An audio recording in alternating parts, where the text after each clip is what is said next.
सुप्रभात। बाबा कहते हैं, मेरे प्यारे बच्चे, क्यों इतना परेशान हो, क्यों निराश हो? क्या तुम्हें लगता है मैं नहीं तुम्हारे पास? मैं तो कल भी था तुम्हारे पास और आज भी आऊँगा। मैं तो हर पल तुम्हारे साथ रहता हूँ।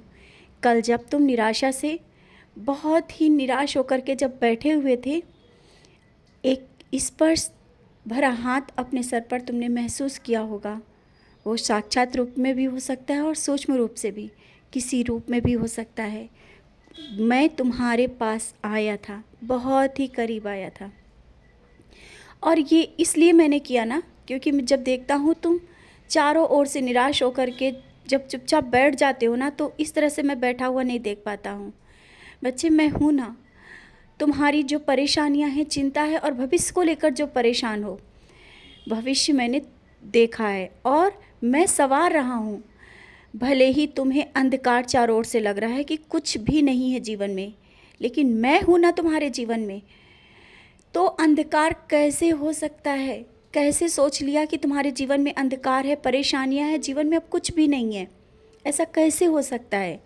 हाँ, अगर अध्यात्म के रास्ते पर ना चल रहे होते, किसी का बुरा चाहते, तो ज़रूर हाँ सोच सकते थे कि शायद आगे हमारे परेशानियाँ ही मिलेंगी, ऐसा सोच सकते थे। लेकिन आज तक तुमने किसी को दुख नहीं दिया, सबका अच्छा ही किया है, सबके लिए अच्छा सोचा है और इस अध्यात्म के रास्ते को इस तरह से पकड़ के रखा है। फिर कैसे परेशानियाँ हो सकती हैं, कैसे अंधकार हो सकता है? हाँ, भले ही कुछ चीज़ें ऐसी दिख रही हैं जिन्हें तुम्हें लगता है कि अब कुछ भी नहीं हो सकता है। बच्चे, ये तो मेरे बहुत करीब आने का एक रास्ता है, जो बहुत कठिनाइयों से गुजरते हुए मेरे पास आता है और वो रास्ते तुम पार कर रहे हो, बहुत ही करीब आ चुके हो। मेरे करीब आना है ना, तो इन कठिनाइयों भरे रास्तों से निकलते हुए ही आना होगा। और जितना तुम परेशानियों से निकलते हुए मेरे करीब आ जाओगे ना, उतना तुम्हें मेरा बहुत सारा प्यार मिलेगा और आशीर्वाद भी मिलेगा और तुम मुझे बहुत करीब से समझ पाओगे, देख पाओगे और जान पाओगे। लेकिन ये मत समझना कि जो ये रास्ते कठिनाइयों भरे चल रहे हैं ना, इनमें मैं तुम्हारे साथ नहीं। बच्चे, मैं उन रास्तों में भी तुम्हारे साथ हूँ और हर पल साथ हूँ।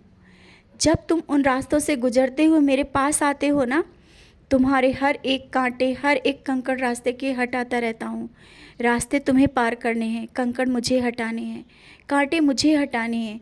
कोई भी कांटा और कंकड़ तुम्हारे पैरों में नहीं चुभने दूंगा। बस रास्ता तुम्हें पार करना है। जैसे ही वो रास्ता पार होगा, तुम मेरे करीब आ जाओगे। सारे सुख सुविधा जो तुम चाहते हो, वो सब मिलेगा। लेकिन हाँ, कुछ चीज़ें ऐसी हैं जो तुम बार बार मांगने पर भी तुम्हारे नहीं मिल रही हैं। बच्चे, वही सब कुछ मिलेगा और समय पर मिलेगा जो तुम्हारे लिए सही होगा। भले ही तुम कितना मांगो, तुम मुझसे नाराज़ भी हो, बहुत नाराज़ हो जाते हो।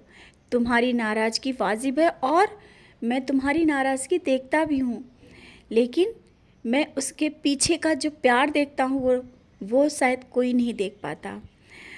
तुम्हारी जो नाराज़गी है, मैं जल्दी ही दूर कर दूँगा। बस तुम निराश मत हो, खुश रहो। तुम्हारे पास मैं हूँ और तुम्हारे पास वो शक्तियाँ हैं जो शायद किसी के पास नहीं होती हैं। एक प्यार भरा स्पर्श हर पल तुम्हारे पास रहता है। तुम किसी के लिए कुछ भी करते हो ना, वो काम पूरा हो जाता है। कैसे हो जाता है? क्योंकि मैं तुम्हारे साथ रहता हूँ। तुम्हारे पास वो ऊर्जा है, वो भक्ति है, जो तुम सबका भला भी कर सकते हो। बस तुम्हें अपना आत्मविश्वास कमज़ोर नहीं होने देना है और सब कुछ होगा। मैं आज तुम्हारे पास आऊँगा, बहुत करीब आऊँगा और कल भी मैं आया था। मैं हर पल तुम्हारे साथ रहता हूँ, मैंने कहा ना। और जो तुमने भोग लगाया था ना कल, मुझे बहुत पसंद आया और मैंने वो भोग स्वीकार भी किया। तुम कहते हो ना कि मेरे पास पैसे नहीं हैं और अच्छे से मैं कर सकता था। बच्चे, जितना तुम्हारे पास है ना, वो मेरे लिए पर्याप्त है। वही तो मैं चाहता हूँ कि तुम जिस प्यार से तुम मेरे करीब आकर के और उतने में ही मुझे संतुष्टपूर्ण भोग लगाते हो ना, मुझे बहुत अच्छा लगता है। तुम्हारे पास जो है शायद वो किसी के पास नहीं है और बहुत सा आशीर्वाद देने में आ रहा हूँ।